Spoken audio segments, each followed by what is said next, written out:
The recent events are a great example of what we don't want. But in order for us to create the positive opposite of the present consequences, we must seek to understand what created all the necessary conditions for this to happen.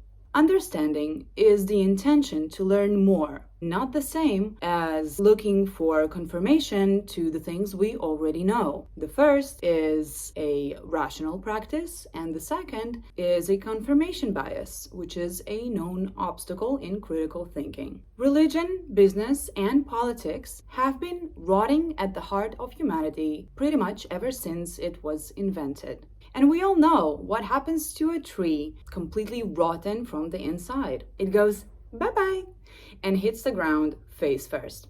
Yes, of course trees have faces, don't be ableist.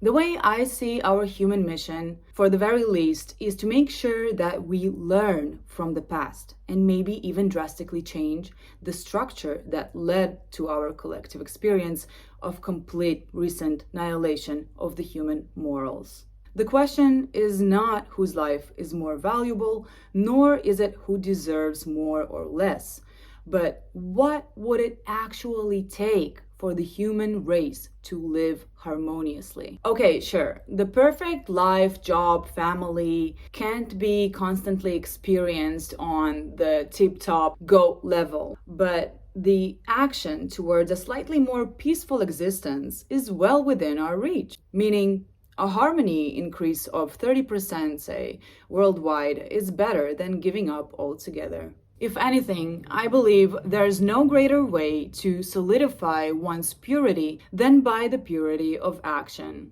I refuse to believe that this is the best we can do. I refuse to give up on witnessing the humanity redemption arc. And yes, we get to be the main character. And yes, we are entitled. We are dead-ass entitled to use our time for something better than humiliating ourselves for a minimum wage. And when that didn't work out, now we get to live in constant fear for our lives. This is an epic fail for the whole of humanity.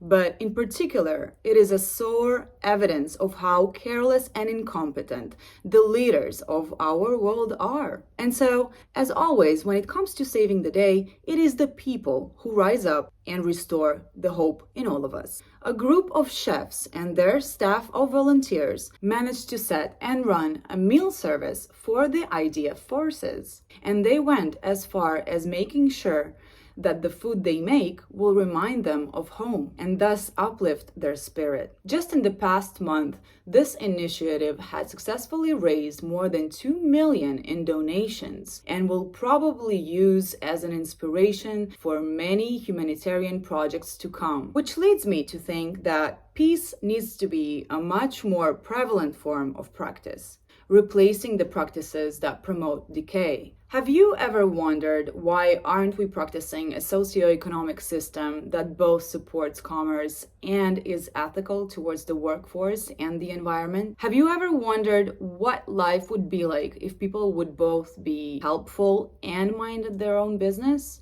Like maybe invest in adopting and educating the kids that are already here, instead of wasting a bunch of money and time fighting for the imaginary rights of an undeveloped fetus that is in a completely separate body than yours and got there by mistake. But I digress. Anyway, imagine the possibilities. Israel becomes a worldwide symbol of human cooperation, a phoenix of conflict solving, multi-brand of peace worldwide. But until then, let's do a quick review of what it took for things to get this bad.